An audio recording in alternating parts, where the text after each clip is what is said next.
esaten dugu, baina gero gezau. Ordutegi hau badakigu normala ez denik, baina Josugatik ordutegi aurreratu dugu.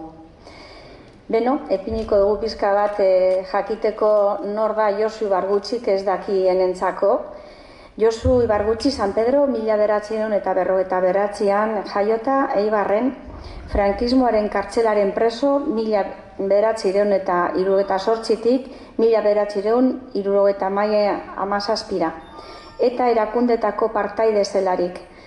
Auzitegi frankista anitzegatik 56 urtetara kondenatua. Top, Tribunal de Orden Publiko 6 urte eta auzitegi militarren 2 guda kontseiluek beste 50 urte. Espainiar estatutako hainbat kartzeletara erama izan zen, du ibilbide bat itzela, Burgos, Soria, Madrid, Santander, Segovia, Puerto Santa María. Prisionero del franquismo desde 1968 hasta 1977 por su militancia en ETA, condenado a 56 años de prisión por varios tribunales franquistas, el Top Tribunal de Orden Público, a 6 años de prisión, y por 2 tribunales militares en sendos consejos de guerra a 50 años de prisión. Es internado en diversas prisiones del Estado español como Martutene, Carabanchel, Burgos, Hospital de Yeserías Madrid, Soria, Santander, Segovia, Puerto de Santa María, bueno, solo faltaba eso. Y pone puntos suspensivos, o sea, ha habido más cárceles. No sé. Bueno, pocas quedan. Durante el periodo carcelario evoluciona ideológicamente adscribiéndose a la organización de ETA Sexta LCR, participa en la denominada Fuga de Segovia de abril de 1976, en la que escapó junto con otros 28 compañeros, más tarde apresados la mayoría. Una vez detenido por la Guardia Civil en los Montes Navarros, fue trasladado al viejo penal del puerto de Santa María, de donde fue liberado en abril de 1977. Goldatu elkartearen sortzaile irtekoa, frankismoaren aurka 70 eta 70eko hamarkadaen borrokatu zutenen bilgune bat sortuz, garai haietan tortura, kartzela, atzerritarretxe, klandestinitatea eta errepresioa sufritu zuen belaunilaldera hain zuzen. Cofundador de la Asociación Vasca Goldatu, constituida con el objetivo de organizar a las gentes que combatieron contra el franquismo en su última etapa, la generación que a partir de los años 70 se enfrentó a la dictadura y que sufrió por ello tortura, cárcel, muerte, exilio, clandestinidad y el más diverso tipo de represalias. Goldatu es una asociación plural e independiente cuyo referente es el mismo que compartió siempre aquella generación: la lucha por la libertad y la defensa de los derechos del pueblo vasco y de todas aquellas personas y pueblos, con el fin de constituir y de construir un mundo mejor y más justo. Impulsor de la Plataforma Vasca contra los Crímenes del Franquismo tras haberse presentado en abril de 2012 con otros compañeros como querellante contra el franquismo en el Juzgado de Buenos Aires. Dicha plataforma es partícipe de la coordinadora estatal CEACUA, que integra a plataformas de diversos territorios del Estado español. Él mismo ha estado en abril, habéis estado desde últimos de marzo, primeros de abril en Argentina. Eso también, si queréis, al final, Josu insiste en que él quiere dar importancia a vuestras preguntas, o sea, aprovechar y aprovechemos este momento para que después de la charla que nos va a dar podamos hacerle cuestiones que él estará encantado de contestar. O sea, tenemos una persona que sabe mucho de este tema, ha sufrido en carne propia y bueno, pues Oroitus estamos muy agradecidos, Josu, de que hayas venido aquí, de que estés haciéndonos hueco en la presentación de su último libro y bueno, va aurrera, zurtzako dana eta mila esker. Etortzeagatik. Salud, gero bat.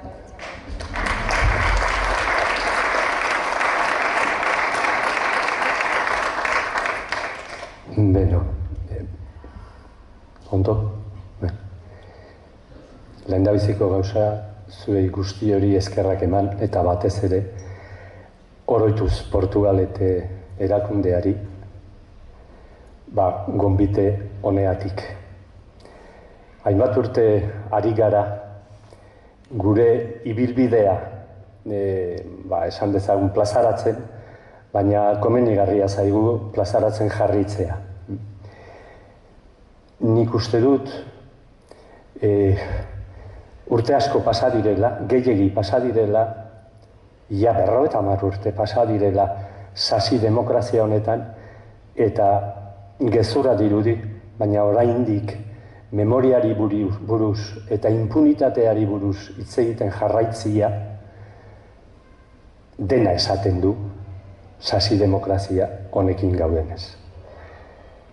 Voy a hacer mi intervención prácticamente en castellano, salvo algunas personas que quieran expresarse en euskera, a quienes responderé también en euskera.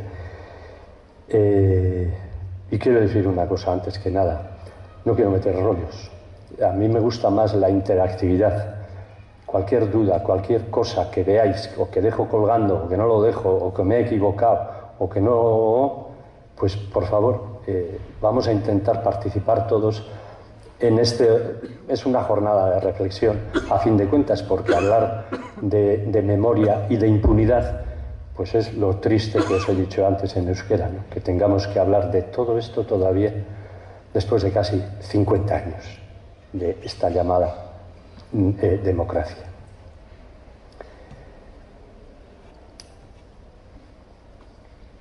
Tratar de impunidad, efectivamente, significa hablar de memoria, ¿no?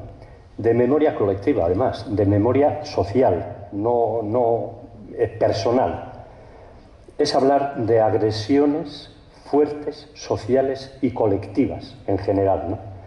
Que además han quedado impunes, porque si no hablaríamos de memoria, pero no hablaríamos de impunidad.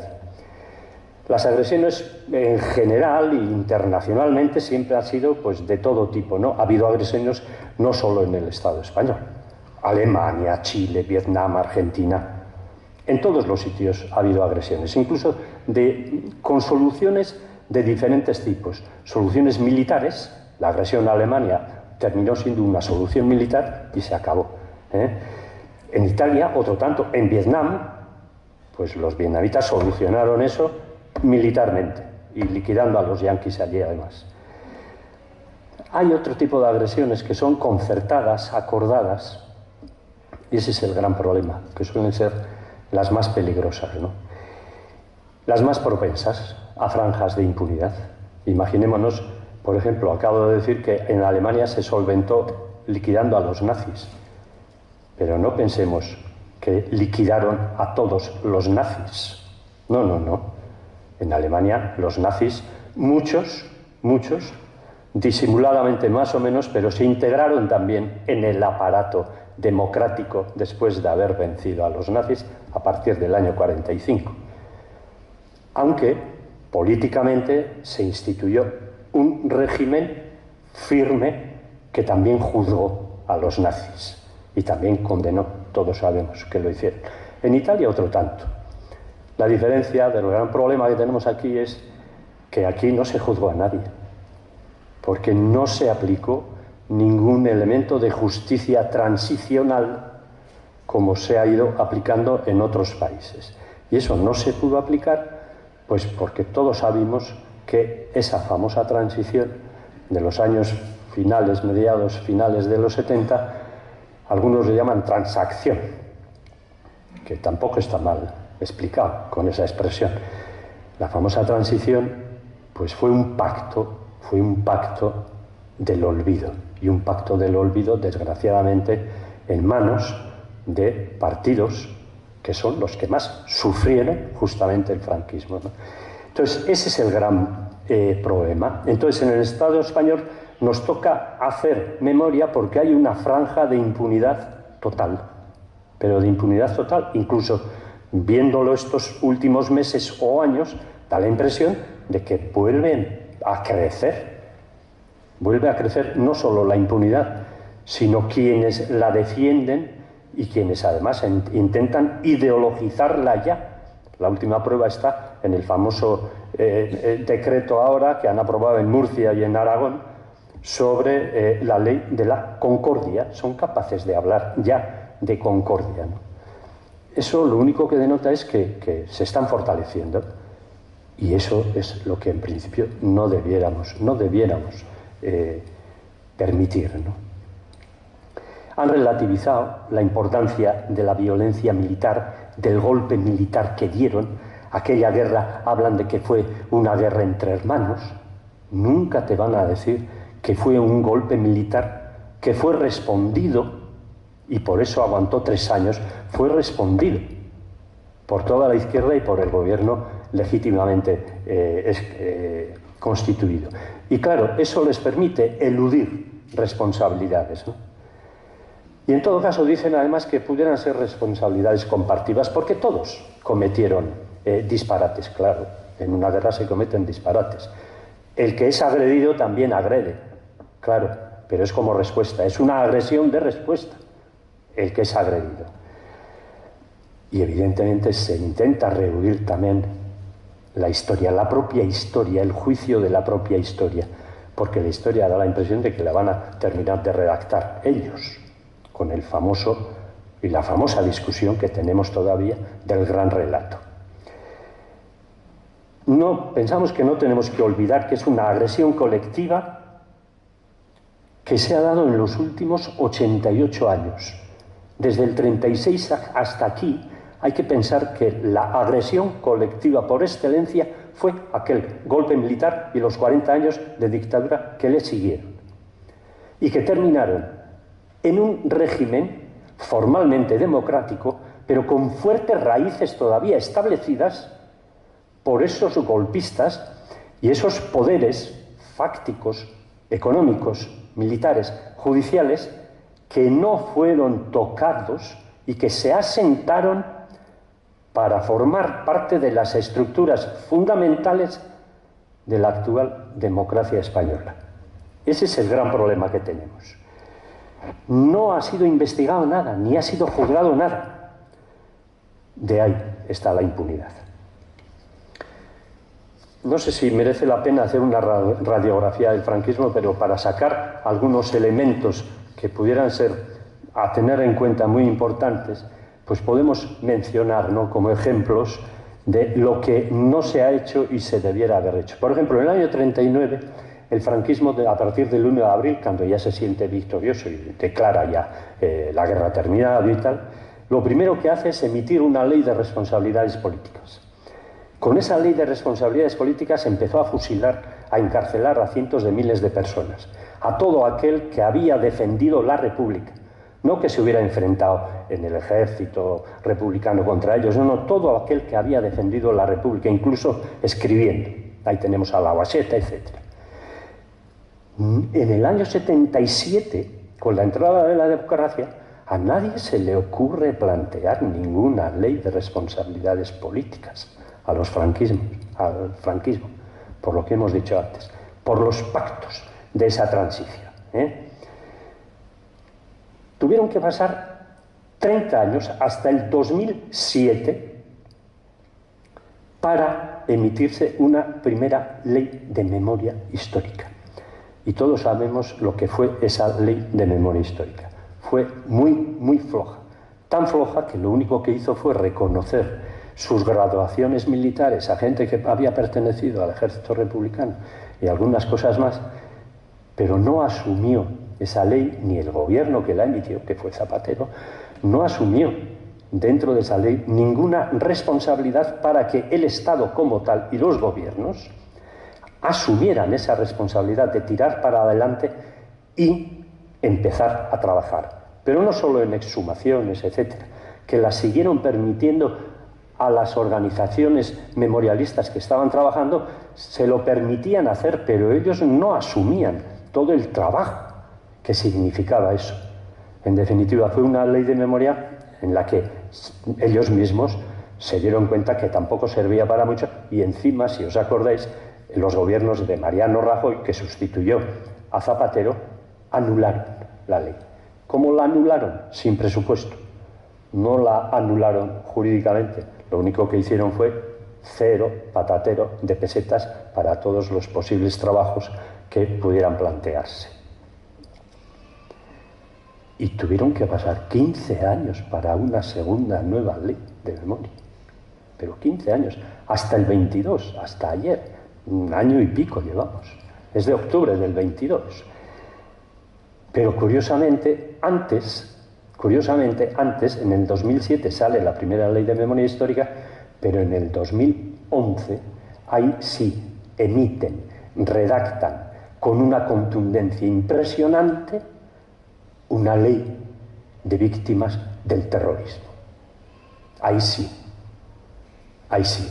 no hay ninguna ley de víctimas del terrorismo franquista. Sí hay una ley de víctimas del terrorismo de gente que ha querido responder, equivocadamente en opinión de muchos, pero ha querido responder a todos esos restos franquistas que estaban en el Estado todavía. Bien, pues del 7 al 11, pero del 11 hasta el 22, no se da ninguna ley más. Y sin cumplirse en nada las emitidas, salvo las del 11, claro.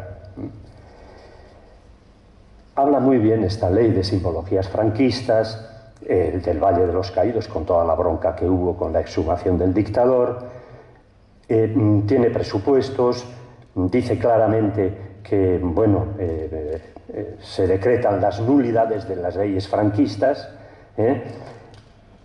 pero hay algunas carencias que veremos luego.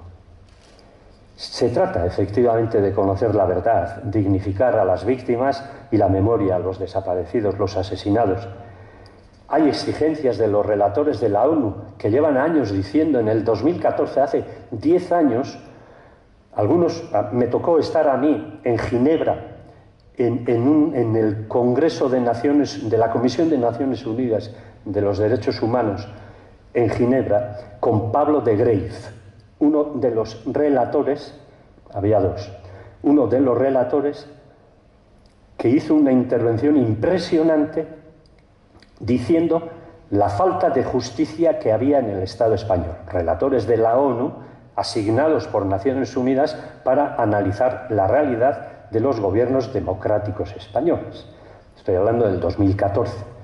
Bueno, pues estuvimos allí y yo siempre me acuerdo de una frase impresionante de este hombre cuando decía que la ley de amnistía del año 77, por la que es una ley de punto final, que bendice los 40 años de dictadura, decía claramente que es un despropósito porque no puede haber leyes de amnistía que sean preventivas.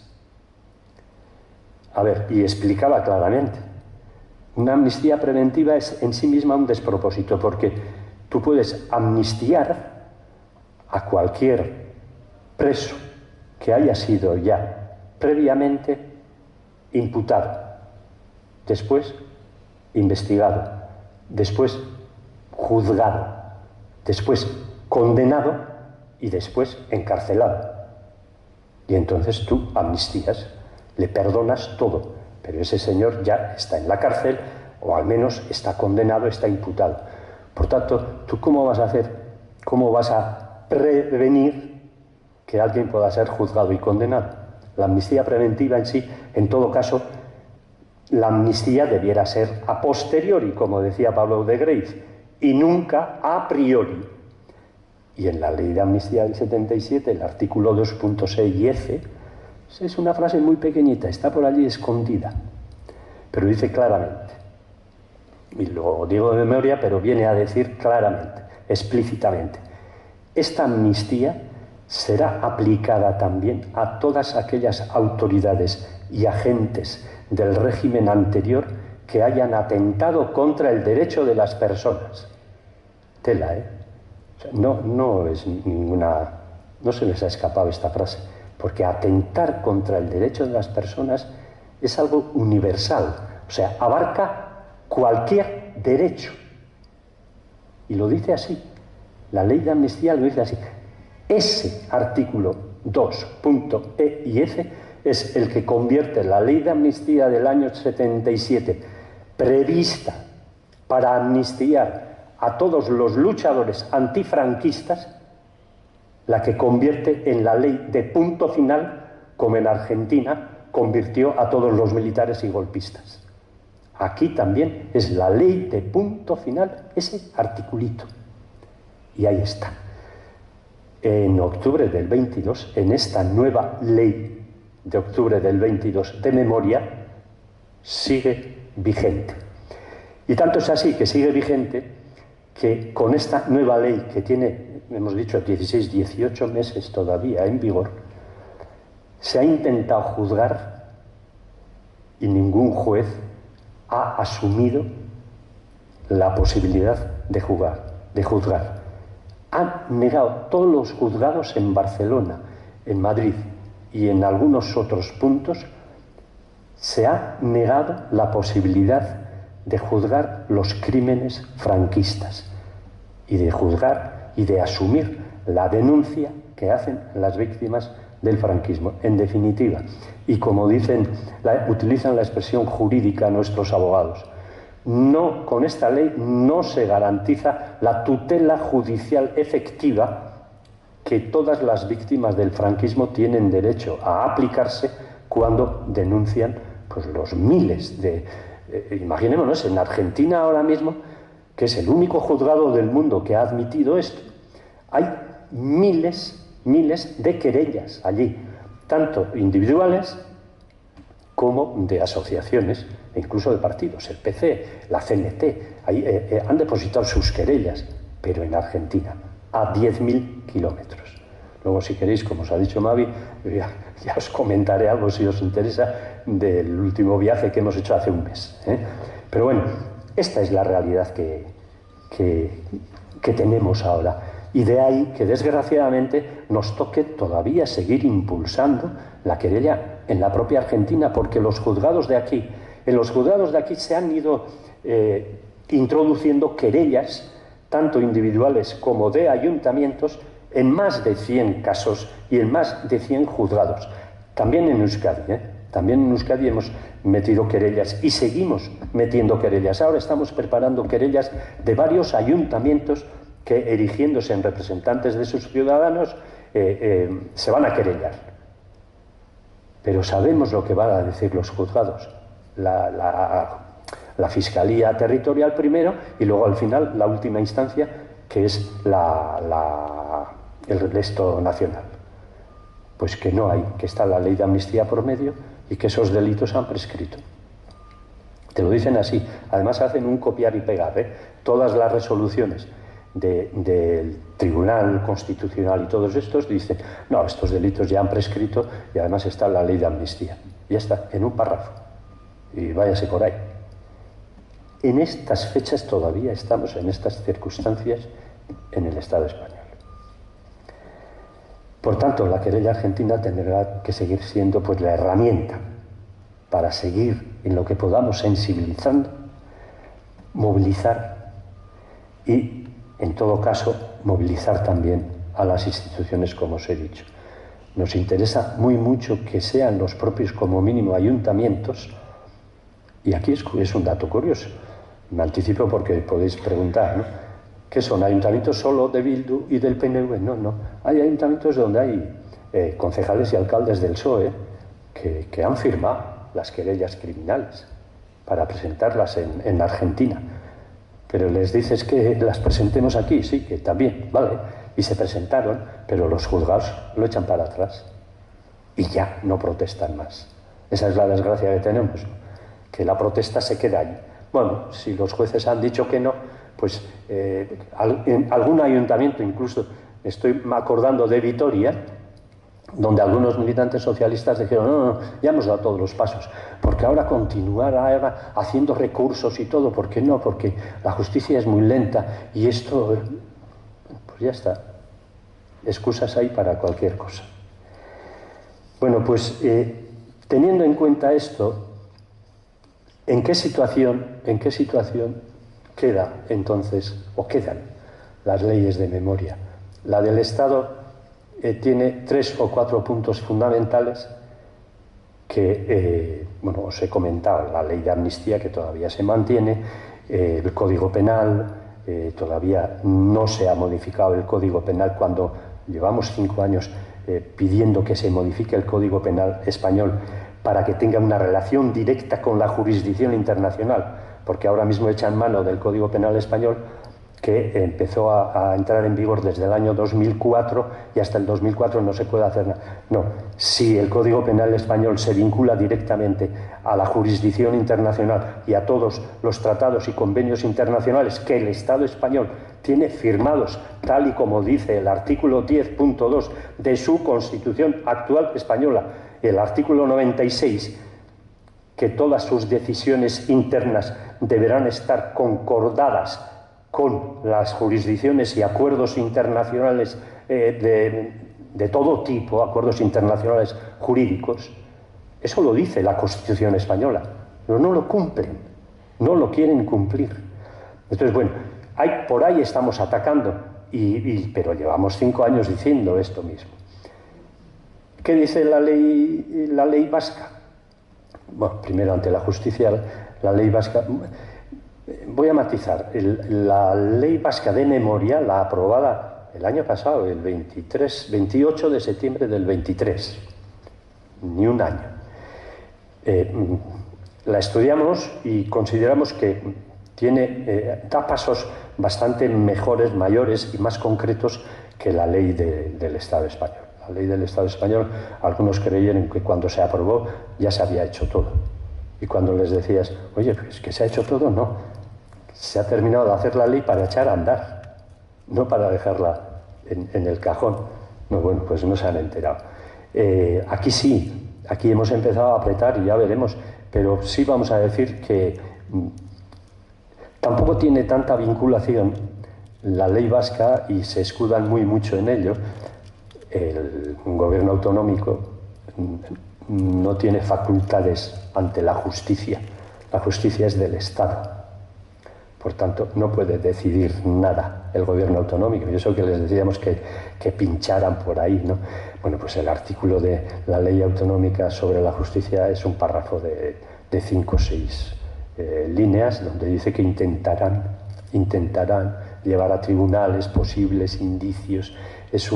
La utilización de los verbos es así, podrá realizarse, se mirará si se puede. En definitiva, la ley autonómica vasca también, que nos va a servir para bastante, a nivel por ejemplo, de exhumaciones, pues se pueden hacer y se están haciendo trabajos muy, muy serios. En el capítulo de educación también contempla trabajar bastante, tanto en universidades como en institutos. Hay capítulos como muy, muy interesantes. Pero el capítulo de la justicia, que es, desde luego, a nosotros lo que más nos importa, porque es lo que, bueno, debe atacar al núcleo central de la impunidad, que es esa ley de amnistía, en ese capítulo, pues miran para otro lado. En lo demás, en la ley vasca también nos congratulamos y les dijimos que era una de las partes más interesantes a la hora de las personas destinatarias, de las víctimas. Por primera vez se habla de género, se habla de las víctimas, de las mujeres, porque siempre parece que no ha habido mujeres aquí, que no han sufrido nada, pero se da pie a que las mujeres también empiecen a trabajar todos sus testimonios, y nos parece que es un paso como muy, muy importante. Hace mención, sí, perdón. Acerca de lo que estás hablando, ¿puede ser legal el genocidio? ¿Legal el genocidio? Sí, se puede reconocer jurídicamente que el genocidio no es nada más que una palabra sin significado. Sí. A ver, fíjate si es legal que hay una disposición de obligado cumplimiento de la Organización de Derechos Humanos de Naciones Unidas, que creo que es la 60-147 del 2005, que dice que es obligación de los Estados enjuiciar a personas jurídicas o individuales en cualquier delito que sea de lesa humanidad. Eso lo dice la ONU, 2005, 20 años. ¿Por qué no se aplica? Buena pregunta. Habría que preguntárselo pues a toda la judicatura española, y si se dice judicatura española habría que hablar con el Ministerio de Justicia, habría que hablar con los gobiernos y habría que hablar con todo Quisqui que ahora pretende estrangular esa justicia porque se cargan la transición. Es que se la cargan, se cargan el régimen del 78.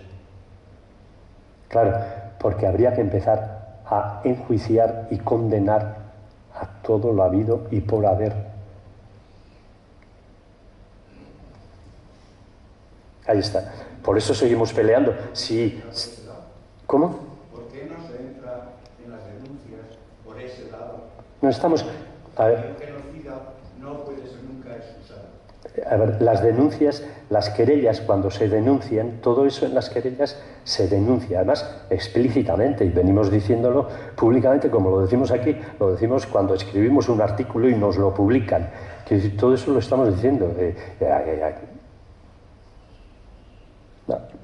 Hay jueces incluso, bueno, es que es un rollo, pero os puedo leer un artículo de un juez magistrado del Consejo Supremo de Justicia español, magistrado. Este hombre habla claramente de la impunidad del franquismo a través de las leyes que hoy están en vigor, pero lo acallan. Es uno, no sé si os acordáis, es uno de los 3 jueces que por primera vez votaron a favor de revisar este tipo de leyes, pero 6 votaron en contra, del Tribunal Superior de Justicia o del Consejo de Justicia de Madrid. Entonces, pero por primera vez 3 estaban diciendo que esto había que remover. 3, pero 3. Mientras tanto, ¿qué?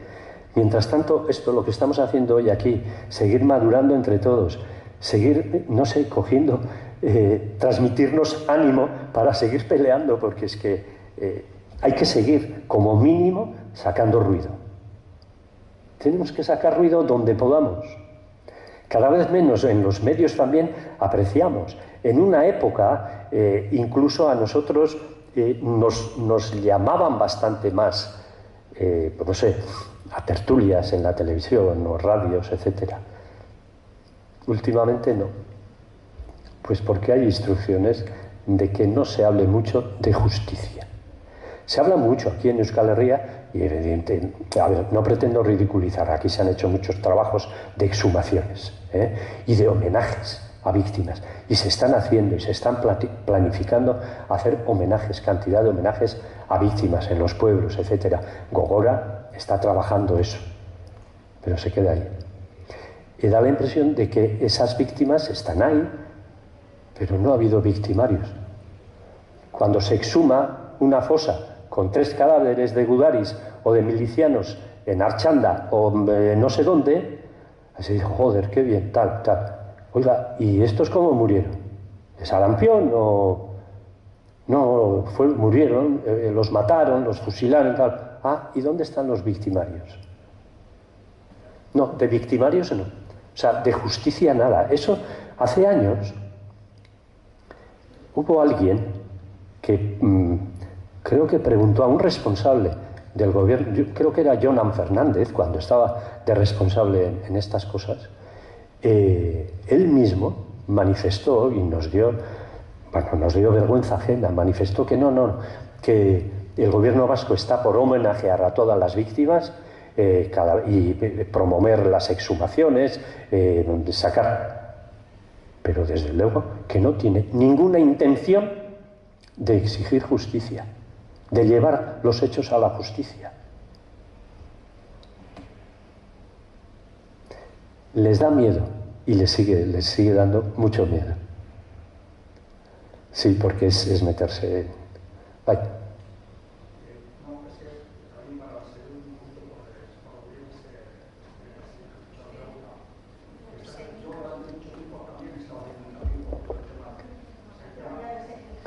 Espera un poco. El tema de la ley de amnistía. La ley de amnistía es algo que uno podría hacer para amnistiar a los que, así hablando en plata, lo que debería ser el 90% de los presos que lucharon contra el franquismo en aquel momento, ¿no? Pero esa ley de amnistía no valía para como has dicho tú, venía esa letra pequeña y no valía para una ley de punto final para amnistiar de alguna manera a los triunfantes del franquismo, a todos los responsables del franquismo, ¿no? Sí, valía. No, y valió. Valió, sí, no valió, pero es decir que una ley de amnistía no puede valer para eso por las muchas virtudes, porque no se había jugado absolutamente nada. ¿Y por qué?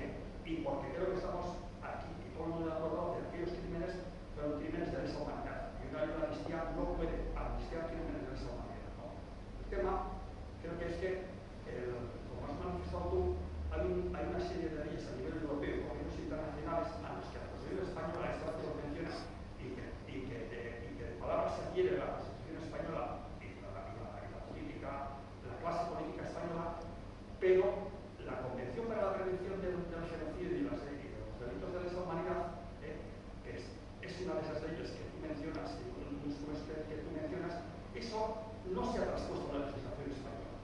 Si no se transpone en la ley de la española, porque la clase política española, y ya no hablo de los jueces, que ya sabemos el faraón franquista que tiene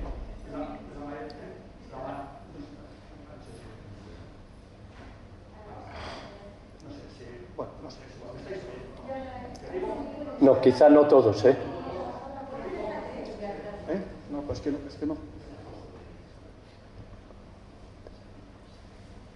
Es que decía que España, claro, no es cómo está la situación a nivel europeo, a nivel internacional, que España no expone a su legislación interna.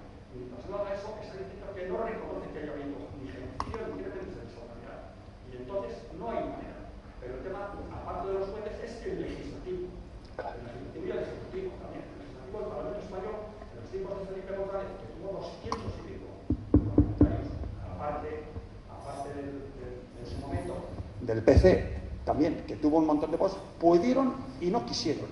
Ya, y el miedo que mencionas tú, y el miedo que mencionabas tú, por una parte, y por otra parte es el carácter de la política española, de la clase política española, que en su inmensa mayoría todavía, tanto a nivel de ejecutivo como sobre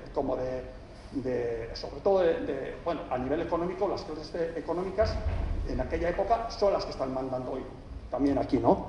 Y entonces es que no quieren reconocer que hubo ni genocidio ni crímenes de la humanidad. Y entonces, mientras eso no se reconozca, no hay manera.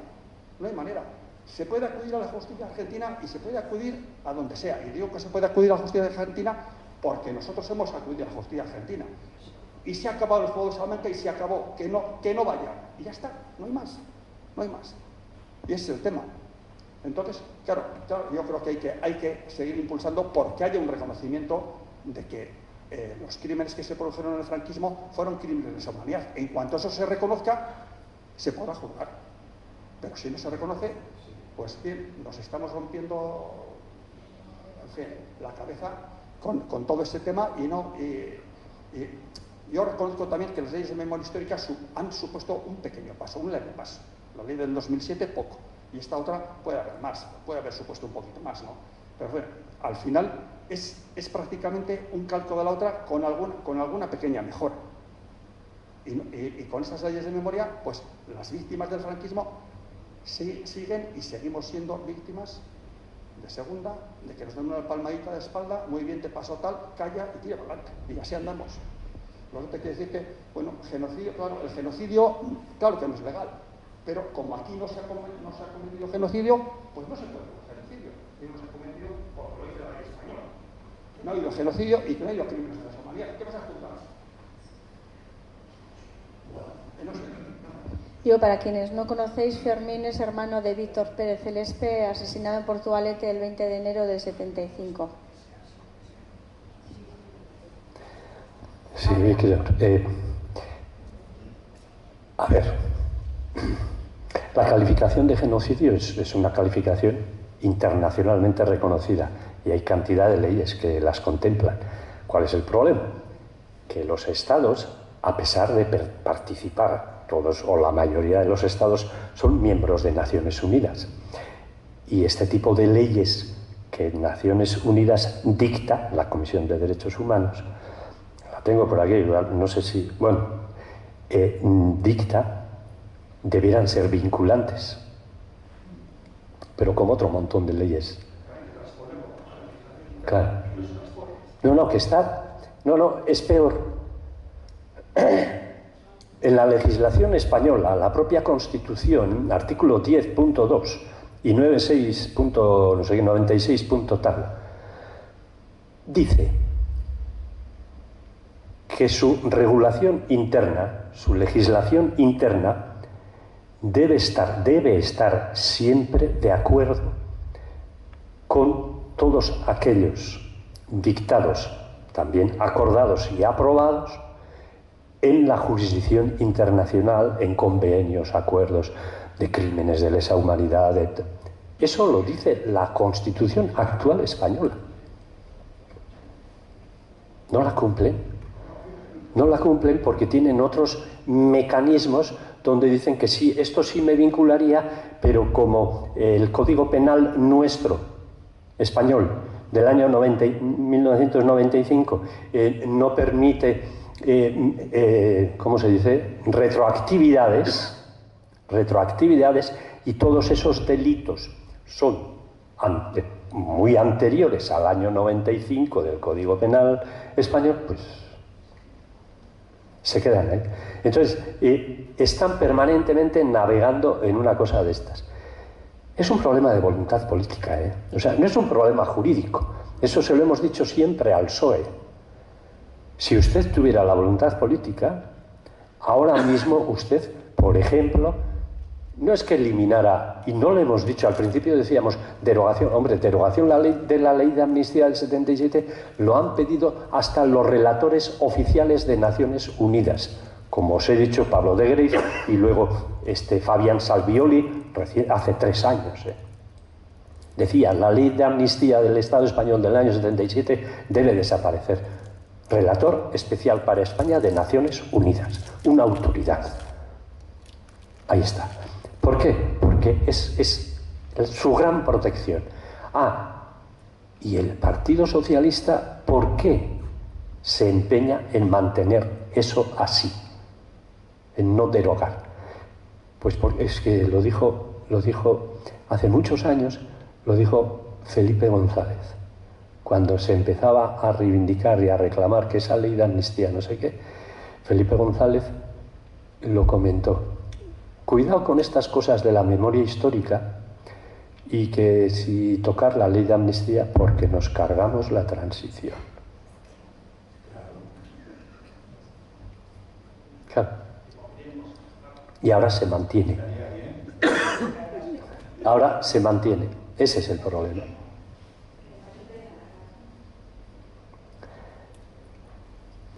En definitiva, que hay que seguir peleando. Tenemos leyes, vamos a intentar aprovechar todos los recovecos que estas leyes nos facilitan hacer cosas en exhumaciones, porque, hombre, todavía hay pues cerca de 100.000 personas en el conjunto del Estado en fosas, en fosas como, fíjate, la de Paterna, que están trabajando ahora. Han sacado 700 y pico cuerpos ya. En Sevilla, en Río Seco, no sé dónde, hay en un camposanto de Sevilla, donde debe haber cerca de 4.000, han exhumado ya 1.700.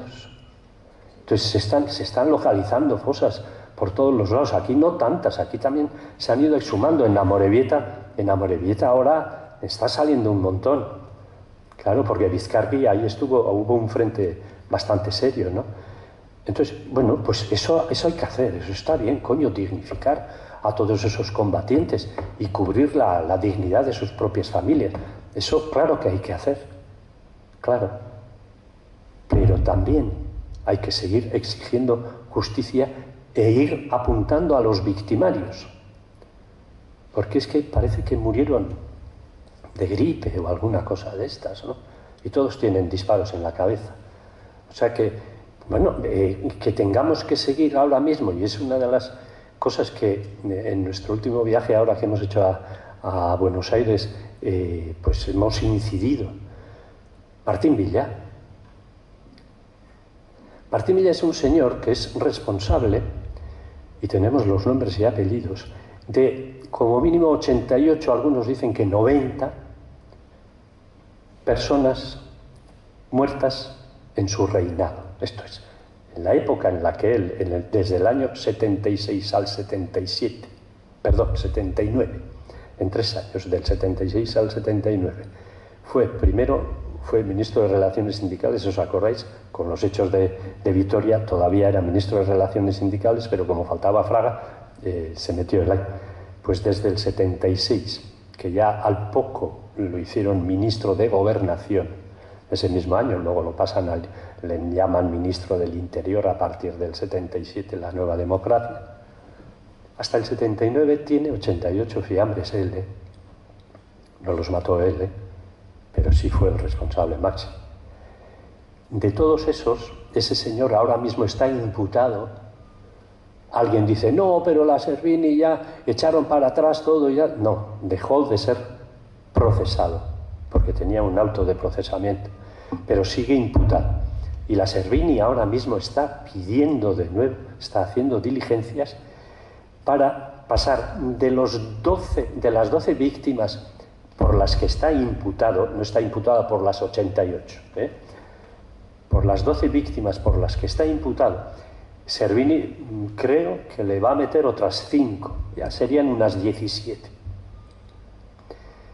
Y reforzando todo el auto de procesamiento que ella dictó en su día y que desgraciadamente su propia Corte Suprema, su Tribunal Supremo argentino, le echó por tierra. Esto lo único que demuestra es que ese Tribunal Supremo argentino tuvo unas presiones increíbles del Estado español. ¿Os acordáis cuando salieron 4 expresidentes españoles defendiendo la honorabilidad y el gran trabajo que había hecho Martín Villa por la democracia? Esos 4 presidentes españoles eran desde Zapatero, Rajoy, Aznar, Rajoy y Felipe González. Escribieron un manifiesto defendiendo a Martín Villa. Eso es una presión increíble hacia cualquier gobierno argentino. Y bueno, ahora pues vamos a ver si, volviendo de nuevo con nuevas imputaciones, la Corte Suprema considera ya que hay elemento suficiente como para procesarlo. Sigue imputado, De manera que, bueno, es el paso de imputado a procesado es el que tienen que dar. Pues vamos a ver. Y por otro lado también, en este viaje también se han llevado causas como la de la fosa de Paterna, gente de Valencia también y de Madrid que ha presentado su propia querella. Hemos llevado varias cosas e incluso algún informe. A mí me tocó, por ejemplo, presentar un informe que, en mi opinión, es muy importante y hemos dejado en manos de la Servini. Salió en el 2017 el informe sobre la tortura en Euskadi, impulsado por el propio gobierno vasco, que lo impulsó, que lo dirigió el Departamento de Criminología de la UPV, de la Universidad del País Vasco, con Paco Echeverría, Laura Pego, científicos. Ese informe salió a la luz con 4.113 casos de torturas. Aquí. Solo en las 3 provincias vascongadas. Se han sumado 1000 y pico de Nafarroa. Ahora ya, porque Nafarroa abrió su propia investigación y han salido otros 1000 y pico casos de torturas. Bueno, pues hemos llevado ese informe, apostillado además, apostillado significa con todas las bendiciones del mundo, se lo hemos entregado a la jueza Servini. ¿Por qué? Porque es un informe que habla muy claramente de un periodo desde el año 60, no desde el 36 al 60, pero sí desde el 60 hasta el 2014, donde hay más de 5.000 casos de torturas denunciadas, y muchos de ellos, incluso, casos de torturas que han pasado bajo el protocolo de Estambul. El protocolo de Estambul, digamos, es un protocolo de análisis científico que de alguna manera, vamos a decir, que certifica que ese señor ha sufrido todo lo que dice haber sufrido. Porque claro, yo puedo ir diciendo que me ha hecho la de Dios, pero no. Bien, pues hay 5.000. Cuando sabemos que en Euskal Herria ya salió un documento hace 4 o 5 años también, con más de 10.000 casos de denuncias de torturas, ¿no? Entonces, este informe está también en manos de la jueza Servini. Me tocó llevar, también os tengo que informar, me tocó llevar también la querella del Ayuntamiento de Astigarraga y la querella del Ayuntamiento de Guernica. El Ayuntamiento de Astigarraga, ambas querellas además, ¿por qué? Porque no solo eran querellas del propio Ayuntamiento por sus vecinos. En esa querella se incorporaban, en el de Guernica se incorporaban 8 personas víctimas del franquismo que habían sufrido cárcel y habían sufrido tortura, y entre ellas había algunas que habían sufrido tortura también en la época de Martín Villa, del 76 al 79. En la querella del Ayuntamiento de Astigarraga también estaba el Ayuntamiento y también había 6 víctimas personales que también se sumaban a la querella, presentaban su querella, y alguna de ellas era, por ejemplo, la querella de la familia Barandiarán, porque Joseba Barandiarán fue un muchacho de 20 años que fue asesinado en las manifestaciones de julio del 78 con los crímenes de los Sanfermines del 78. Joseba Barandiarán lo mataron en Donosti en una manifa. Entonces, esas querellas las hemos llevado porque de alguna manera refuerzan ellas mismas también hechos que corresponden a Martín Villa, para que la jueza también tenga más peso y más fundamento para decir a su Corte Suprema que carajo, que le permita emitir ya un auto de procesamiento, en cuyo caso ese señor podría pasar a la cárcel incluso. Pero ahora no. Una persona que está imputada, una imputación, puedes terminar demostrando además realmente que no es víctima, perdón, que no has hecho nada. Bueno, pues estamos en estas, estamos trabajando por el lado jurídico todo lo que podamos, y estamos trabajando, pues como ahora comentándoos a vosotros, intentando socializar todo el trabajo que estamos intentando también realizar, con vuestro apoyo, evidentemente. No sé si tenéis alguna pregunta o...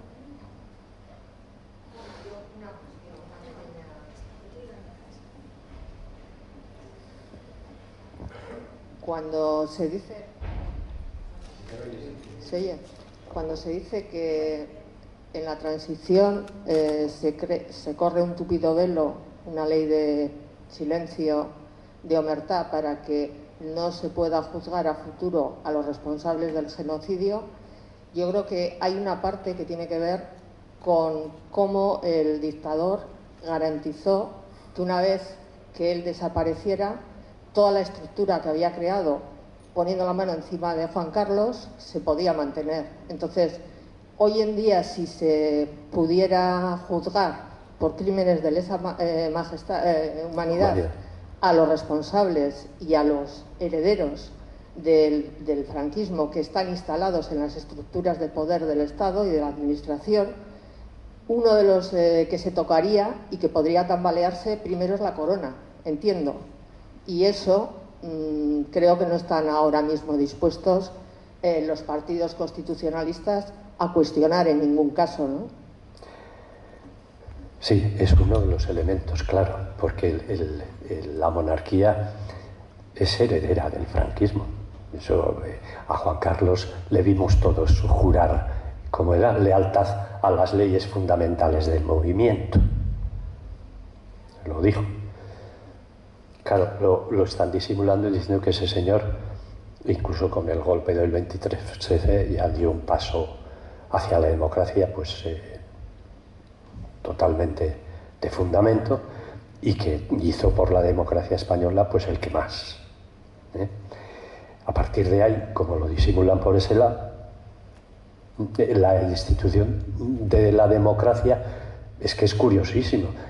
Nos consta que dentro del Partido Socialista ha habido corrientes que decían que qué democracia, república y tal, manteniendo el régimen del 78, pero pues, limpiando esas cosas que más chirrían públicamente, ¿no? Aunque el régimen del 78 lo podrían al final declarar una república, eliminar la monarquía, pero mantener toda la estructura de poder que se quedó allá, de poder económico, jurídico, etcétera, que era lo importante, ¿no? Y, evidentemente, sin hacer justicia. Entonces, pues algunos pensarán que la historia de España ha ido por aquí y que qué bien, y que qué historia más bonita, porque hubo una concordia después de 40 años de dictadura. Es lo que ahora están hablando, leyes de concordia. Leyes de concordia es lo que ahora ha salido en Valencia, en Aragón. Ese es el gran problema, que incluso te dicen que ya, pero no, sí, hubo una dictadura, pero no se les ocurre decir en una ley de concordia que a esa dictadura no le pasó nada. Y además es que, bueno, pues ya sabemos, estos días ha aparecido en la prensa, ¿no? Pretenden equiparar las víctimas. Ley de concordia sí, porque ha habido víctimas por ambos lados. Oiga, mire, ¿no? ¿Qué va? Hubo, claro, pero a unas se las ensalzó, se les metió hasta en valles de los caídos, se pusieron cruces en todas las iglesias con sus nombres, incluso han tenido ya una ley de víctimas del terrorismo a su favor, esas y las demás. Pues ahora que incluso se atrevan a hablar de leyes de concordia, ya lo intentaron antes también, hace años ya empezaban a hablar de que esto no podía ser porque la ley de memoria del Zapatero solo hablaba de las víctimas del franquismo, la nueva ley del 22, esta última también, solo habla de las víctimas del franquismo, pero ¿y qué pasa con las víctimas, con el resto de las víctimas? ¿Cuáles son? Las 830 de ETA, las no sé cuántas del Grapo, esas son las víctimas del terrorismo. Y punto. Ahí se queda la concordia. Entonces, eso hay que denunciar. Bueno, afortunadamente ha sido denunciado, no sé si habéis leído estos días en la prensa, pero hasta 3 relatores de Naciones Unidas han puesto el grito en el cielo ya. Las Naciones Unidas han dicho que eso tiene que ser retirado. Ya veremos si retiran. No hacen caso. Y no hacen caso porque se sienten fuertes. Ese es el gran problema. No hacen caso porque se sienten fuertes, y se sienten fuertes también pues porque hay algunos partidos que no se ponen bigotes cuando les correspondería ponerse bigotes, que son los que más fuerza tienen ahora. Ese es el gran problema que tenemos. Ni PSOE... Tenemos otro problema terrorífico que yo creo que hay que apuntar inmediatamente, es la prensa dominada. Estaba diciendo que creo que tenemos un problema enorme añadido a los que dices, que es la prensa dominada por completo por la derecha o por el capital, por el capital. Y decir también que esa prensa está haciendo una labor maravillosa a favor de sí mismo. Y entonces hay aquí otra cuestión que se plantea claramente.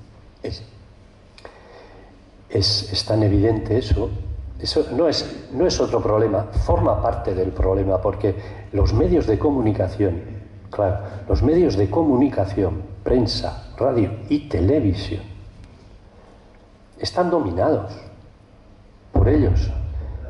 Claro, están dominados por ellos, sí, no, pero es que todos, salvando excepciones que son revistillas alternativas, alguna televisión alternativa, pero la transmisión y la información permanente, cotidiana, bombardeada siempre, bombardeando conceptos. Ahora te hablan de concordia y qué bien suena, ¿no? Oye, concordia y tal, claro. Discúteles que no quieres tu concordia ahora. Se lo tienes que discutir, que tú no quieres concordia, porque esa concordia es falsa. Pero los medios están con ellos. Está así. Por eso el esfuerzo tiene que ser, pues, superior, en la medida que podamos. Vaya. 3 cosas. Una era que una querella argentina sí llegó muy rozando a que se llamara embajadores y eso, ¿no? Que se llamara a embajadores. Sí, que amenazasen con ruptura de relaciones o algo. No, en lo que yo conozco por lo menos, ese fue el gran problema de Martín Villa al principio. Cuando la jueza Servini procesó, había un auto de procesamiento, procesó a Martín Villa, lo primero que exigió es que se personara él allí en Buenos Aires. Pero hasta sus propios abogados, aparte de la movida de los 4 expresidentes y tal, sus propios abogados pusieron el grito en el cielo y le dijeron que no se moviera, porque él, así de chulo, dijo que sí, que él iba donde la jueza Servini, siempre que le dejara salir del juzgado, porque corría el riesgo de que allí mismo fuera detenido y emprisionado. Entonces acordaron incluso, si viene usted aquí, declara, pero no le detendré. Y me parece que le pedía un depósito de 20 millones de euros y le dejó un depósito de 1 millón de euros. Bueno, estuvieron haciendo una negociación rara. Pero es el único caso donde Martín Villa, pues estábamos todos esperando, aguantando la respiración, a ver si era cierto que lo procesaran y lo llevaran a la cárcel. Claro, hubiera sido una victoria impresionante y hubiera abierto las llaves, las puertas de seguir procesando a más gente. Pero no. Ellos también sabían que eso no se podía consentir. Y otra cosilla. El relator que había de España está llevando ahora el asunto NATO-Rusia, ¿no? No. Que yo sepa, no. Fabián Salvioli ha sido relator. Digo ha sido porque me parece que el mes pasado ya dejaba de serlo. Los relatores especiales para los países de Naciones Unidas nombra a relatores especiales para diferentes países. Fabián Salvioli lo era para España, incluso para otros países también, pero lo era para España. Anterior a Fabián Salvioli lo fue Pablo de Greiff. Esos relatores son funcionarios de Naciones Unidas y van para 4 años siempre. No sé si alguna vez han prolongado 4 años a otros.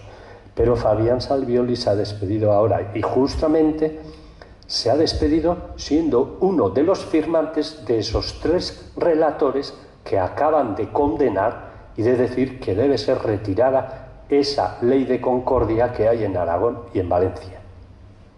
Son los 3. Si leéis la prensa estos días, Fabián Salvioli. Pero Fabián Salvioli ya me parece que este mes deja ya de ser relator de Naciones Unidas, al menos para España. Me parece que va a pasar, él es argentino y creo que pasa a alguna entidad de Naciones Unidas también, pero para Latinoamérica. Y en Castilla y León también, ¿no? Pues sí, sería, no sé qué comunidades autónomas son estas que han dicho que la ley de concordia, pero posiblemente, porque Aragón, Valencia, no sé, Castilla y León puede ser, no sé. Todas las que están en Murcia también, todas las que están en manos del PP, PP2, y quizá alguna del PSOE. Yo creo que el gran protector de Franco fue Estados Unidos. Bueno, siempre. Y ahora, con lo que está liado, pues como para meterle mano el Partido Socialista de aquí, ¿no? No, el Partido Socialista nunca se va a enfrentar a Biden, además con el follón que tiene ahora con Gaza y todo esto, ¿no? En política internacional, el PSOE va a seguir defendiendo todo lo que defienda las Naciones Unidas y, evidentemente, Europa, la Comunidad Europea. Eso está claro. Vaya. Sí, es que quería comentar a cuenta de las leyes de concordia estas, ¿no? Que hasta dónde llega, es para postular un poquito lo que estabas diciendo, hasta dónde llega la desfachatez de esta gente, ¿eh? Sí, que el periodo han ampliado, el periodo de ley de concordia, esto no llega al 36, incluye la Segunda República también, ¿no? Con lo que quiere decir de deslegitimación de del gobierno y de la Segunda República, y para querer darnos a entender que las causas del franquismo, los posibles problemas que hubo en el franquismo, tuvieron causa en la Segunda República, ¿no?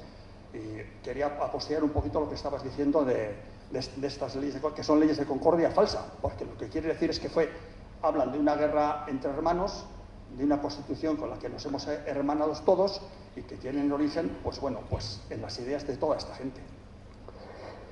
Sí, es que de alguna manera, al menos por el momento, subliminalmente, implícitamente, no lo declaran, pero sí están diciendo que la culpa de todo esto la tiene la Segunda República, proclamada en el año 31.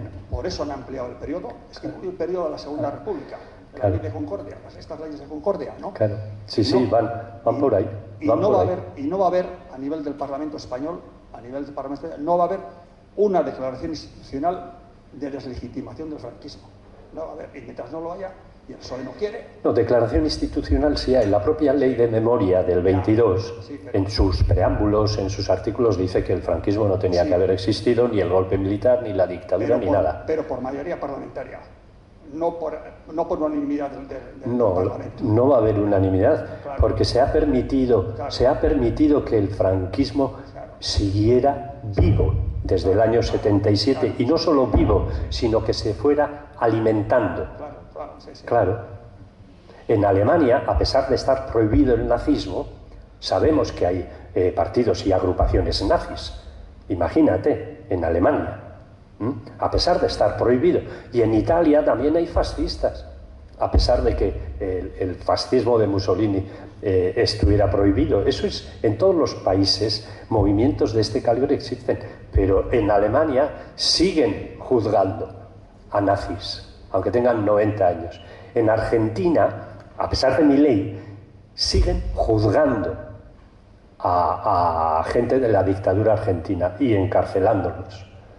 Como mínimo, es eso. Lo que tú no puedes impedir es que haya franquismo sociológico. El franquismo sociológico existe. Aunque se hubiera prohibido y se hubiera desarrollado la justicia transicional y se hubiera desbaratado todo el aparato jurídico y militar y policial del franquismo, eso lo hizo Portugal. Portugal, con su revolución, afortunadamente con militares jóvenes y demócratas, eliminó el salazarismo y eliminó el aparato salazarista, la policía, el ejército, renovó todo. Pero fíjate cómo están en Portugal. Quiero decir que en Portugal también hay extrema derecha. Sí, pero el franquismo sociológico va a haber siempre. Bueno, va a haber siempre, espero que algo. Lo que pasa es que aquí se ha reforzado mucho más el franquismo por no haberse hecho las cosas como se hicieron en Portugal o en Alemania o en Italia. Sí, eso. Sí, que estoy de acuerdo contigo. Que el franquismo va a haber, está alimentado por los partidos políticos. Y mientras se potencie, pues en este aspecto, pues no va a haber reconocimiento de los crímenes de la Somalia del franquismo, ni reconocimiento del cartel de los crímenes del franquismo. Entonces, pues sí, toca pelear como hormiguitas pero bueno, sin esperar grandes cosas de los partidos actuales.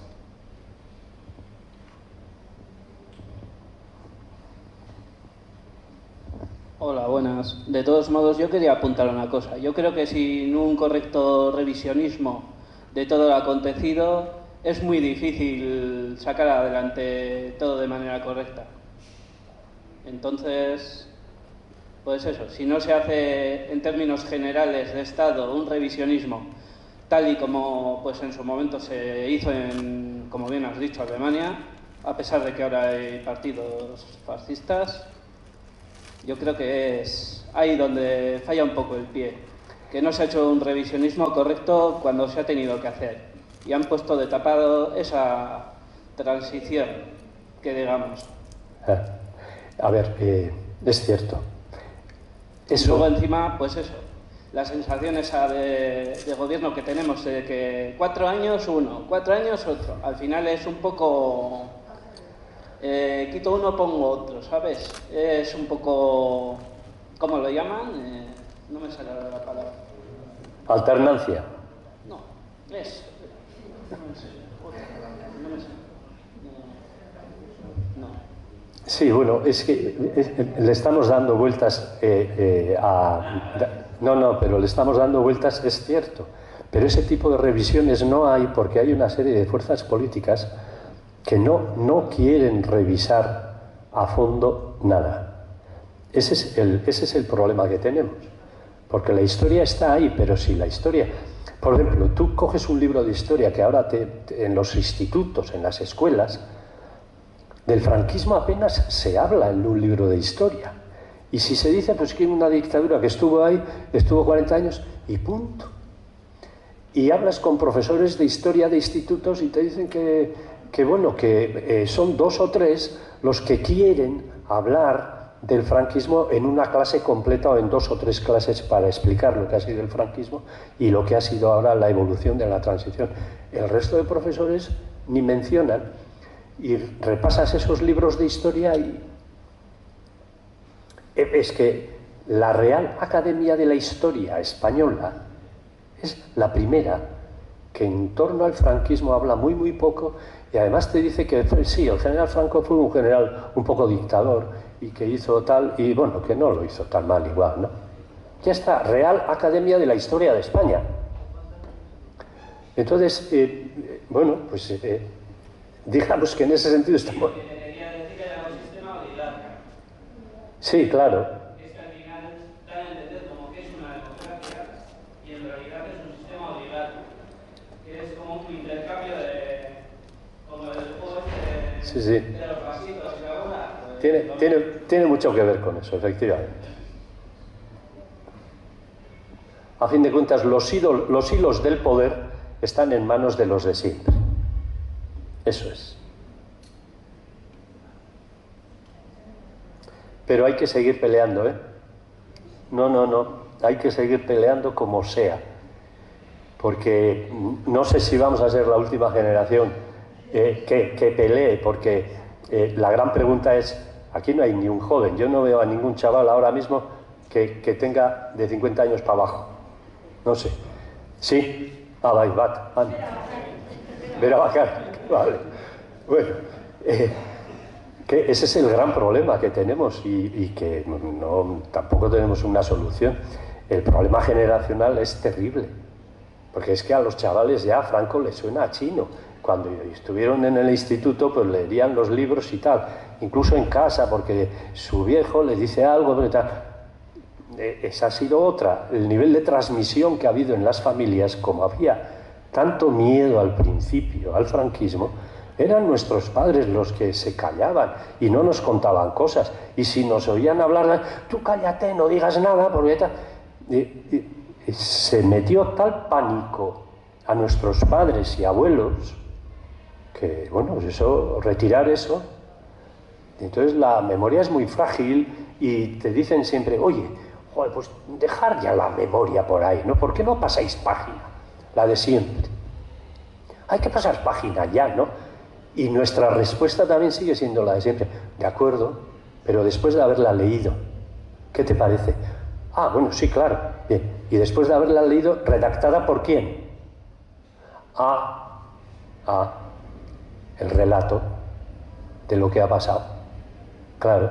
Entonces, si el relato va desapareciendo, yo creo que en el fondo esto es lo que están intentando, es que vaya desapareciendo ese relato. El PSOE mismo, El PSOE no se atreve a decir que fuera la memoria. Pero sí está... Claro. El problema no es que desaparezca, sino que nos construyan un relato que nada tenga que ver con los hechos históricos. Sí, pero van construyendo, y al mismo tiempo los elementos que más pudieran hablar contra esa construcción que pretenden están desapareciendo. O sea, es una ley de vida. Sí, sí, los testimonios. Victimarios desaparecen e incluso cantidad de testigos. Es que nos estamos muriendo todos. De manera que entre que los que pudieran hablar no hablan, y entre que ellos están intentando encauzar ese relato, porque cuidado, lo de la concordia de momento es el PP, ya veremos el PSOE, que dice, parece que ha habido voces muy críticas, parece que ha habido voces por parte del PSOE críticas a este intento de la ley de concordia, de las leyes de concordia autonómicas, ¿no? Pero cuidado, ya veremos. Es que es eso. No han pasado en balde 88 años, 88 años no han pasado en balde, de la agresión. 88 son desde el año 31, No, perdón, 90 y tantos.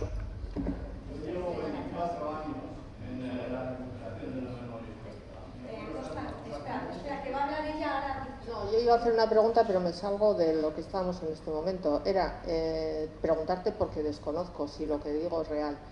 Garzón, con sus luces y sus sombras, no instruyó, empezó y le retiraron, claro, acusándole de prevaricación, incluso. Claro. X historias. Lo intentó, ¿no? No sé si fue el primero o... El único.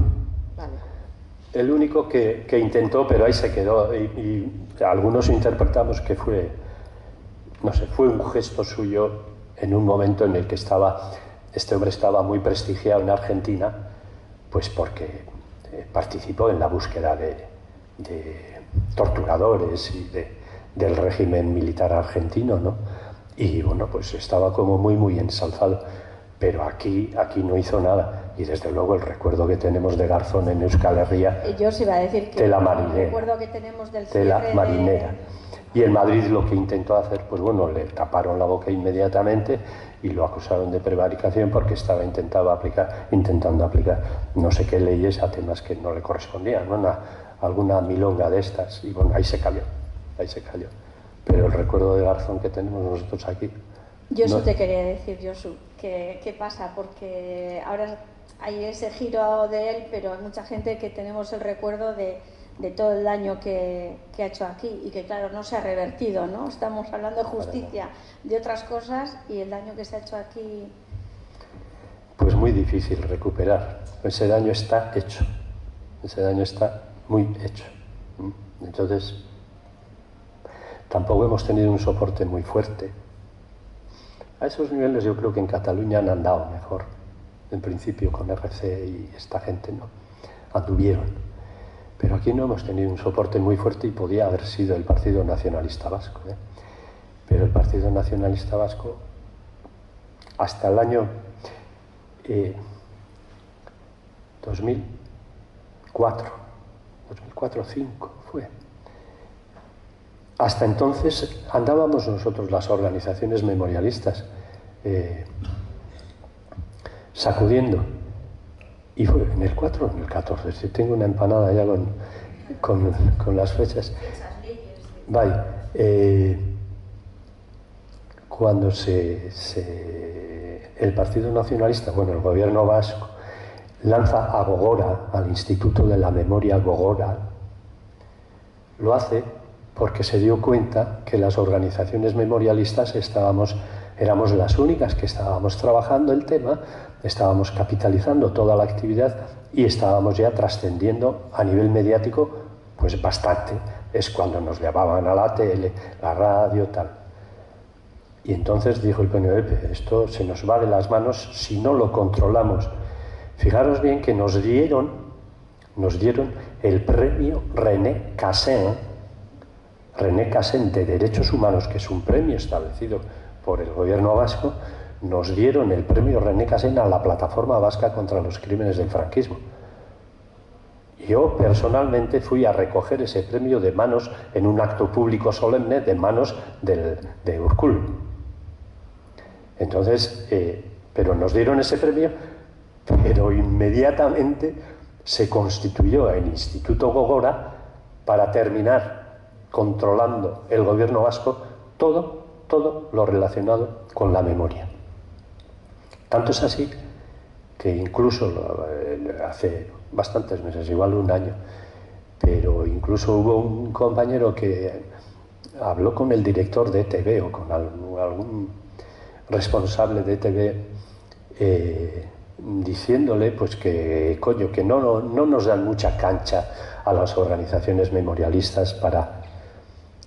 Y este directivo de ETV le dijo, oye, no tenemos instrucciones ya de la cancha en relación a la memoria, todo canalizarlo a través de Gogora.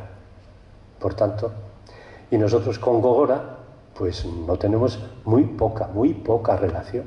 Hay muy poca relación.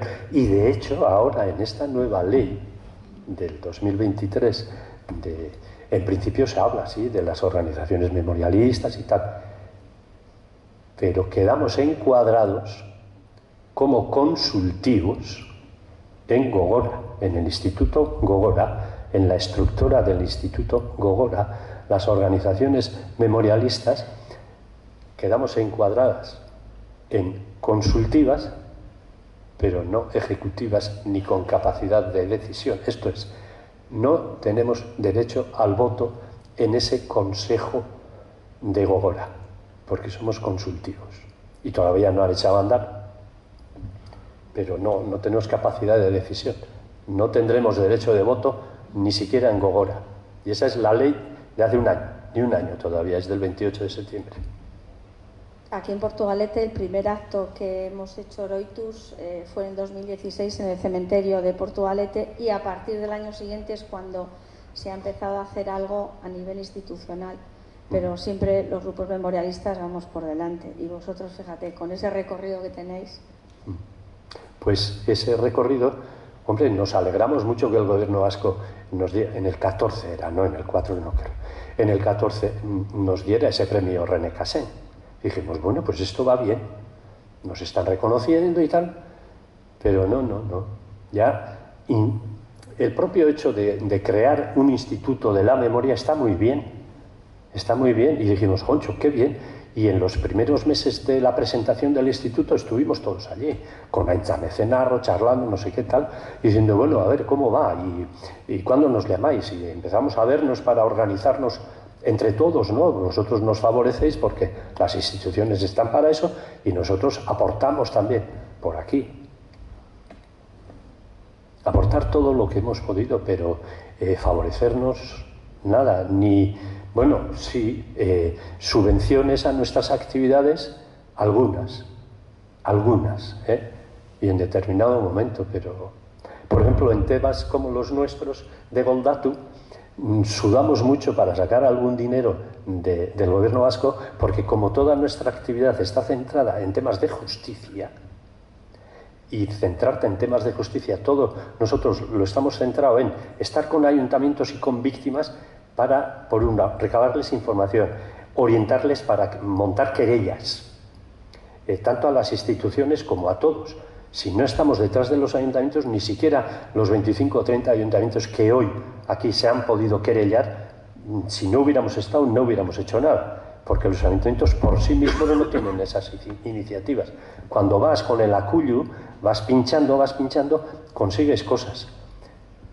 Bueno, pues todo eso que hemos conseguido, como estamos centrados fundamentalmente en justicia y en discutir las leyes, y dentro de las leyes los elementos de justicia, te dicen que no, que tu trabajo, y te gastas un dineral al cabo del año en ir, venir, documentos, no sé qué, tal, pero pues no.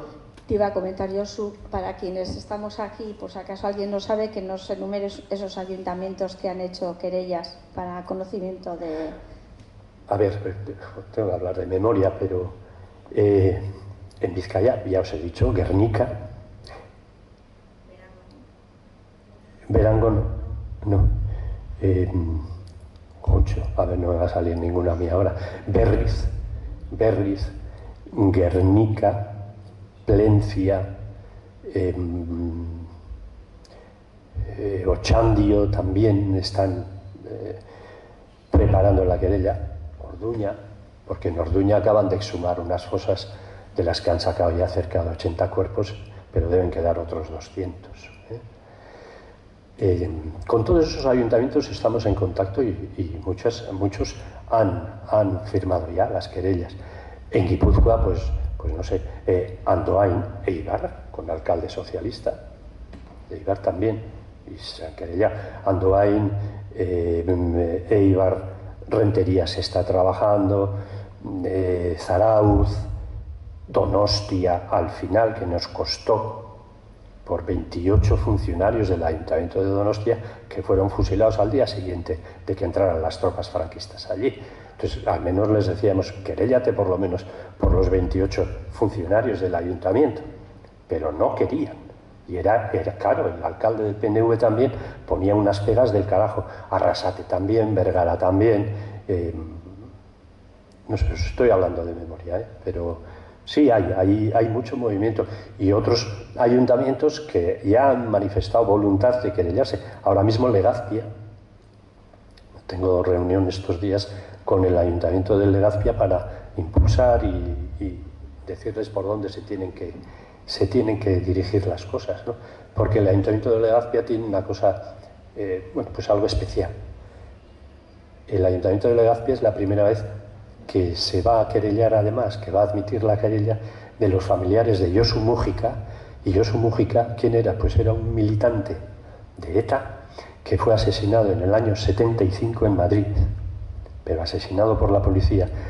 Y un informe de la Comisión de Deliberación del Gobierno vasco sobre abusos policiales demuestra que efectivamente ese chaval le mataron cuando ya estaba detenido. Es la primera vez que hay un informe de la Comisión de Valoración sobre un militante de ETA que se reconoce que fue asesinado. Entonces, a raíz de esa querella de la familia Mújica, sus hermanas, que ya tienen, pues imaginaos, 70 y tantos años también, lo que hemos planteado nosotros desde la plataforma y desde Goldatu es que no se centre solo en la querella de sobre Josu Mújica, que monten una oficina de víctimas, porque en Legazpia, aparte de esta víctima, posiblemente habrá otras víctimas personales o societarias y que no se sientan discriminadas, que el ayuntamiento de Legazpia no se querelle solo por una persona, sino que dé a los demás vecinos y vecinas del pueblo, que dé oportunidad de presentar también sus testimonios y sus querellas para aquellos que quieran al menos denunciar lo que ha pasado en su casa, con su familia. Entonces estamos en esas y han decidido ya hacerlo y tenemos que impulsar ya y darle todo lo que podamos, porque darle luego mediáticamente, darle vuelo mediáticamente, que trascienda, porque es que si no se queda ahí. Aquí en Portugalete, Oroitus Portugalete ha apoyado a una persona de Portugalete que ha participado en la querella por trabajo de esclavo. franquismo. Eso también está avanzando. Hay ya 14 ayuntamientos que han declarado su apoyo tienen que ser familiares, claro, su apoyo a los familiares que están denunciando el trabajo esclavo que se dio en Nafarroa. En este caso es Nafarroa, también hubo batallones de trabajadores en Oiartzun, pero en Nafarroa... ¿Cómo? Sí. No, hay varios sitios, pero se ha cogido Claro, pero se ha cogido un punto específico. Para darle vuelo, necesitas dar vuelo a las cosas que ya tienen fundamento y tienes información. Y hay un trabajo muy serio de información con la zona de Igal-Vidangos, en la zona del Roncal, donde hubo un campo de concentración con miles de prisioneros. De hecho, los restos de ese campo de concentración yo los he visto, las casetas todavía están allí y tal. y se ha recabado información, pues me parece que son unas 13 o 15 familiares, 13 o 15 víctimas de Vizcaya que estuvieron allí y sufrieron aquel campo de concentración. Entonces, con estos familiares se ha contactado, han dado sus nombres y ahora mismo se ha preparado una primera querella con estos casos, apoyada ya por 14 ayuntamientos, y está ahora mismo depositado, claro, como los hechos son de Navarra, hay que depositar en tribunales navarros. Entonces, está depositado ya en un tribunal de Pamplona. Y a falta de resolución, ya son 13 familiares querellantes por sus padres o hermanos o los que anduvieron por allí. El tema del trabajo esclavo es bastante delicado porque, bueno, hubo campos de concentración, imaginaros, por todo el Estado, ¿no? Entonces, bueno, pues es digamos, un sector más que pretendemos trabajar también. Pero bueno, pues en la medida en que podemos, porque también es verdad que somos 4 y el tambor, entonces no llegamos. Además, esa lucha es más difícil porque había muchas personas que no eran de aquí, que estaban aquí en campos de esclavos, y gente de aquí que estaba en Andalucía y en otros sitios, con lo cual... Imagínate la cárcel de Saturrarán de mujeres, porque la cárcel de Saturrarán de mujeres se llenó prácticamente de mujeres que no eran de aquí, que las traían de Salamanca, de Extremadura, de un montón de sitios, y ahí murieron también muchas, Sí, claro, y robaban criaturas, claro. Sí, es que hay tantas barbaridades que se han hecho, tantas barbaridades que es que no puedes abordar todo, no. Eso se vale. Claro, bueno, y afortunadamente pues hay libros, cada vez hay más documentación, pues hasta hay películas que se han hecho ya, ¿no? Sobre Saturrarán se han hecho, sobre el 3 de marzo hay documentales, hay otro montón de documentales. Todo eso es lo que tiene que valer para difundirlo, para que quede constancia al menos, ¿no? No sé si conseguiremos hacer justicia, pero la justicia también se hace no solo metiendo en la cárcel a Martín Villa. Mira, a mí, que ese tío vaya a la cárcel, ya me gustaría, pero que ese tío vaya a la cárcel con sus 87 años que me parece que tiene, me importa 3, pero que sea condenado.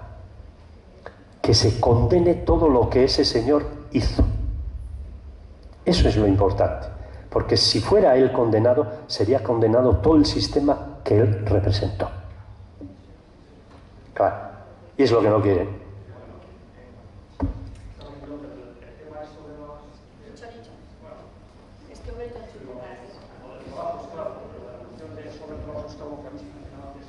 Mencionaba a Verango, en Verango sí se ha aprobado. Sí, en Verango sí, pues yo conozco. Será uno de los 14. Sí, conozco a familiares. El abuelo de una amiga mía estuvo ahí. Y aquí también hay, en Portugalete también hay algún. En Vélez creo que también, pero en Guecho no se ha conseguido. No se ha conseguido por problemas del mismo partido que en un sitio dice sí y en otro sitio dice que no. Claro. Concretamente el PNV. En Guecho no se ha conseguido que se apruebe esa moción, por ejemplo. No. Las exigencias de justicia siempre son las que más inconvenientes se le crean a los partidos que están en el poder, en cualquier poder. Porque es remover cosas y dedicar y... Eso.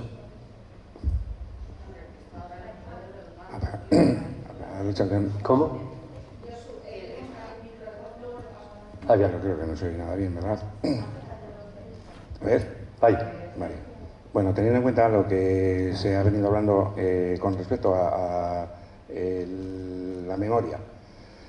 La memoria, bueno, reciente, si acaso, en Euskal Herria, parece ser que también ciertos dirigentes, cierto gobierno vasco y sobre todo un partido político, pues dependiendo de la vestimenta de los agentes de seguridad, bueno, pues se ha querido, incluso ha habido momentos que sí se han atrevido a ir o denunciar ciertas cosas que, bueno, pudieron hacer falangistas, Guardia Civil, Policía Nacional, pero cuando se toca a su guardia pretoriana, y todos sabemos a qué me refiero completamente, a la Policía Vasca, ahí cuidado con eso. Y ahí tenemos los casos donde, bueno, cerrado ya prácticamente de todas las formas, si no el último, uno de los últimos, el caso Íñigo Cabacas, pero es que además tenemos también el caso de Zarraoa, esa mujer que murió en una manifestación y dio la sensación, pues como bien has dicho tú antes, que había muerto no sé, de una gripe, ¿no? Así se le quiso tratar y así más o menos a día de hoy está cerrado y bien cerrado. Pero es que también hubo 2 muertes en el Parque Echevarría hará unos 25 años, y una muerte fue de un ertzaina y otra de un presunto militante de ETA. Bien, cuando se habla de la memoria, se habla solamente en ese caso de como solo que hubo un muerto, y resulta que se ha querido llevar ante la justicia lo que posiblemente pudo pasar allí. No me atrevo a decir que fue así, pero casi. Y ahí ese gobierno vasco le volvió a poner otra vez palos a las ruedas para que no se moviera. Debió de ser más o menos una encerrona,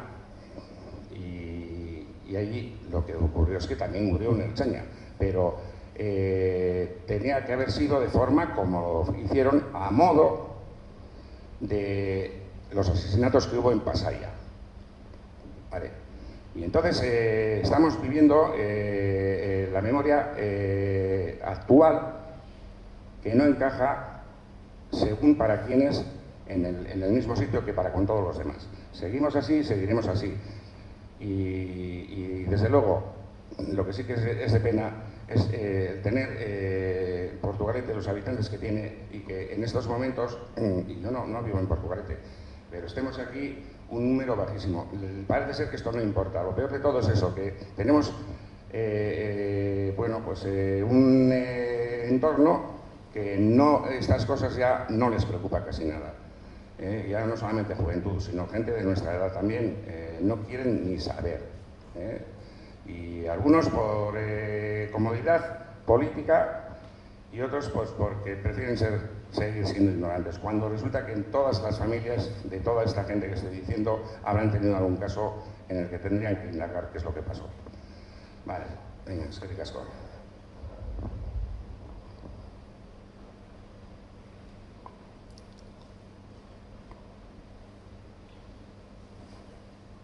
Bye.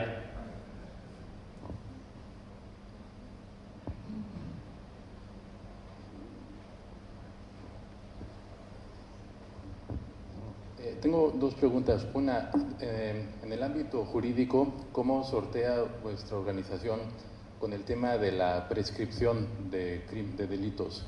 Y la segunda pregunta es si habéis considerado iniciar procesos judiciales en cortes internacionales que sí puedan dar más cabida a esta causa. Gracias. En cuanto a la calificación de delitos, bien, como la calificación de los delitos son todos de crímenes de lesa humanidad, los crímenes de lesa humanidad no prescriben. Eso está establecido así en la jurisdicción internacional. El gran problema que tenemos ahí es que hasta ahora todos los juzgados dicen que no son crímenes de lesa humanidad, que son crímenes de algún policía que ha disparado una bala. Eso en relación digamos, no a la guerra civil, no a la guerra a los 40 años de dictadura, porque eso, como ya está la ley de amnistía, si una cosa está amnistiada, la calificación del delito es lo de menos, porque se califican los delitos para ser juzgados.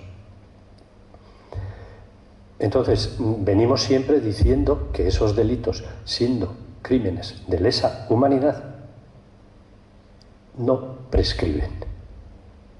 Pero ahí está la gran discusión. Los jueces y tribunales dicen que no lo son, que no son de lesa humanidad y que además, en todo caso, si lo fueran, ahí está la ley de amnistía. En cuanto a cortes internacionales, pues en Europa tenemos una corte internacional y nosotros fundamentalmente, y además asesorados por nuestros abogados, incluso por relatores especiales de Naciones Unidas como Fabián Salvioli y Pablo de Greiff, con los que hemos tenido contacto directo, nos dicen que ahí está el Comité de Derechos Humanos de Naciones Unidas como el comité más importante para hacer justicia en todo el mundo, con disposiciones clarísimas, pues que van emanando de año en año, con reuniones en Ginebra cada 2 por 3. Bueno, ahí están.